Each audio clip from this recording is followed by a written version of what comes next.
Today we're going to talk about the stock market's next phase. We got through the Fed cut. Now we're about to head into October, the next earnings season, and of course, the election. We'll be reviewing the most important charts, both on the bullish side, and also review some potential drawdown scenarios. So let's get started. So when we talk about the next phase, of course, we're going into a new quarter, but it's really about market characteristics. And so let's look at the range that we talked about last week. And of course, the top of that range was 5650. It had prevented the S&P from going much higher. Of course, the first time it touched it in mid-July, and then again on the second attempt toward the end of August and as September occurred. And we know that the area just was not able to be broken out of both those times. And so, as we talked about last week, the more times the level is tested on the upside or downside, there's a tendency to eventually give way. We got that back and forth reaction on the afternoon of the Fed cut. It wasn't until, of course, the day after, when the S&P was up 1.7%, that we got the emphatic move above that area. And so when you think about it, what causes the most erratic trading? What type of environments? Bear market is an obvious one, but a lot of times it's when you have a trading range, especially a wide one, that the S&P just can't get through. So you see a lot of acute moves, sharp turns, until finally you clear an area that has previously been an immovable obstacle, for lack of a better term. And so over the last, say, week and a half, we haven't seen a lot of big moves other than, again, the day after the Fed meetings. That's going to be one key characteristic we're watching into the last few months of the year. And so looking at those 1% moves more closely, we show this a lot of times on that table where we track the 1% moves per month. And we've done this for the last 3 years. It's also very useful to look at this on the chart itself. And these are all of the 1% moves going all the way back to the very start of the rally, right? The very end of October 2023, all the way through the present day. And as we can tell, there were a good amount of them, but we know there really hasn't been that many compared to the most volatile periods like 2022. We have two different periods here highlighted. It's the area from the late March top, right, all the way to April and the beginning of May. And then, of course, the July high down to the August low and right back up again.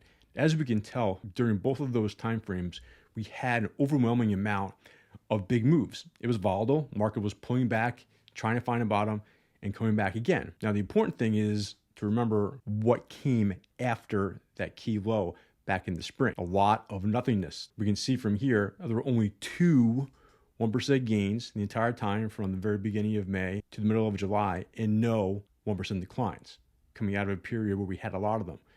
We had a lot more activity, of course, in the summer months. The volatility was more intense. The pullbacks were steeper.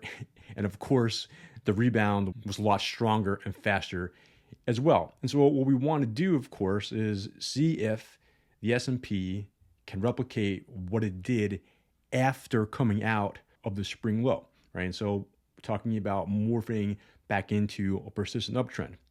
And so again, same exact thing happened from March to April. And that's when we saw all the characteristics that we typically see within a very challenging trading environment all of a sudden flip and turn into one where there's a much trustworthy uptrend. And we've talked about how this was also noteworthy in the second quarter of 2023 as well. And that's when things really started to change for us. But now we've seen instances at the same time again. And so as typically the case, when the market shows that it wants to rally after a big downturn, we see bunches of large moves all at once. They eventually dissipate and turn into a more trustworthy and a calmer trading environment.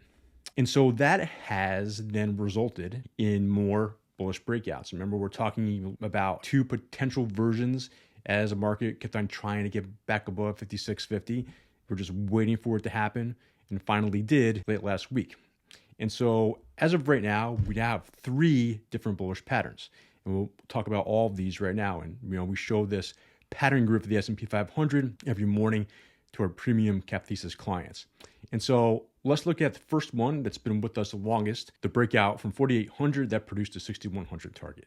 And so we'll keep on talking about it as long as it continues to be in play, which of course it still does. So along the way, quick extension over the ensuing few weeks, then the backing and filling from the spring and the summer, and now the ability for the S&P to form additional bullish formations, which has happened because of the volatility that we saw from July, August, and September. And so the first one of the two patterns we're tracking, this is a little smaller.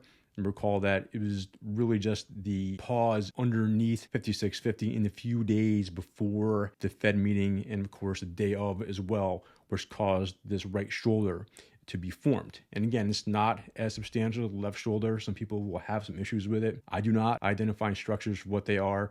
They're bullish or bearish in nature. This is a bullish continuation pattern, and we obviously had the breakout a few days in. The most important thing for any breakout is for that breakout to be clean, right? We don't want to see a quick pullback and have a violation. We saw that over and over again, as we know, from the very beginning of the rally in 2023 through at least March, where we had 8 bullish pattern targets hit. Then we had to wait again, so we're up to 9 right now, meaning that 9 times the S&P was able to break out through resistance, extend that breakout without having a pullback and violating that breakout zone, having the upside target hit. And so if that were to occur now, then the upside target would be 5,900. And so the much bigger version of this, of course, encompasses a lot more price action.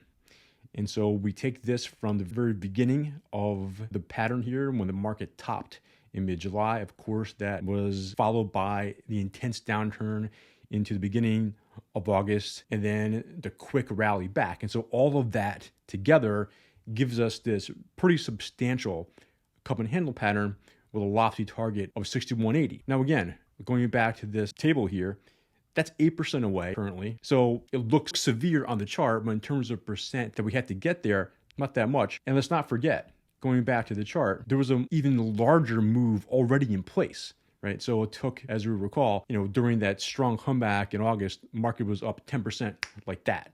And so this one could take its time getting there at this point. It just appears so far away because we look at this empty space above us and think it can never get there. As we know, that sometimes does not always play out. And so as usual, we're going to trust each one of these breakouts until proven otherwise. And so here are all of them on one chart here. It looks kind of messy at the same time. I think it's a good way to view all of this, especially knowing, again, that with this pattern grid, it's clear that we have a lot of blue and no red. Now, it may be obvious, but at the same time, it's extremely important. This is why we track this every single day, because if you continue to see bullish patterns in play, upside targets still in existence, and hardly any bearish patterns in play, what does that tell you? We're in an uptrend. Do we think this is going to continue into perpetuity? Of course not. But we also have to recognize what's been going on and trust the trend until it changes. And one of those trends, of course, is identifying bullish patterns and bearish patterns as they pop up. So in that regard, of course, there's always going to be a potential top out there. Anytime the market pauses, it gives the opportunity for a digestive phase to be resolved to the downside as well. And so needless to say, the next time we have a pullback, we'll probably be seeing versions of this pop up. And I talked about it in a recent piece as well, because at some point we're going to have to see some sort of pullback. And if that happens and it comes with news, and we know the volatility happens in October, so forth and so on, that could easily result in pretty sharp drawdown. So if it does happen, right, but not a lot of short-term support in the way, go back down 5,400, we can draw a potential neckline, we have a bounce that produces a then lower high. We can eventually get the formation of something that looks similar to this. We've seen it before. Now, if that happens, is that going to then say that this entire run is over with? Potentially. We don't know until it happens. But at the same time, we have to recognize what's happened in the past, especially over the last year. And so that's, of course, these different bearish formations that have come and gone. Now, it's interesting to see how all of these played out, how they're the same, and also how they're different. Because if you look at each one of them, what did we have? These are all the bearish patterns, or the biggest ones at least, since the spring of 2023. We had a false breakdown, meaning that in the fall of last year, we had a pretty big top. We had the false breakdown here. It got violated and then re-triggered. But by the time it rolled over again, market was ready to turn and never actually hit the downside target. And off we went. Now we move, of course, to the spring of 2024. And what happened there? The S&P 500 held right where it needed to prevent that right shoulder from being completed and having a potential breakdown as well. So no breakdown at all back in April 2024. And that brings us, of course, to what happened in the summertime, where because of that intense rollover that we saw in August, not only did we have the right shoulder completed the entire bearish pattern trigger, we got that downside target within a matter of 2 days. And then the market, of course, reversed again. So think about it like this. We had 3 different bearish patterns. One was successful, one was semi-successful, one never broke down. But the one constant is that buyers came back in each time, and the ensuing rallies were stronger than the downturns. And sooner or later, we had higher highs once more. So what does that mean? So turning back to the other chart, right? The most important part about this whole thing is, yes, we see all these bullish patterns in play. We see the targets. We also notice once more that there are bullish patterns in play. So until we see a lot more bearish patterns on our pattern grid here to actually have their targets hit, we have to respect the price action for whatever it is telling us. And right now, it is telling us that the market is in breakout mode. And for that to persist, we need to see, again, the number of 1% moves, both up and down, continue to be infrequent. Again, that will be a challenge as we get into the fourth quarter, which typically starts out volatile before that late fourth quarter rally kicks in. That's what we have for today. Don't forget to check out these videos and subscribe, and talk to you next time. Thank you.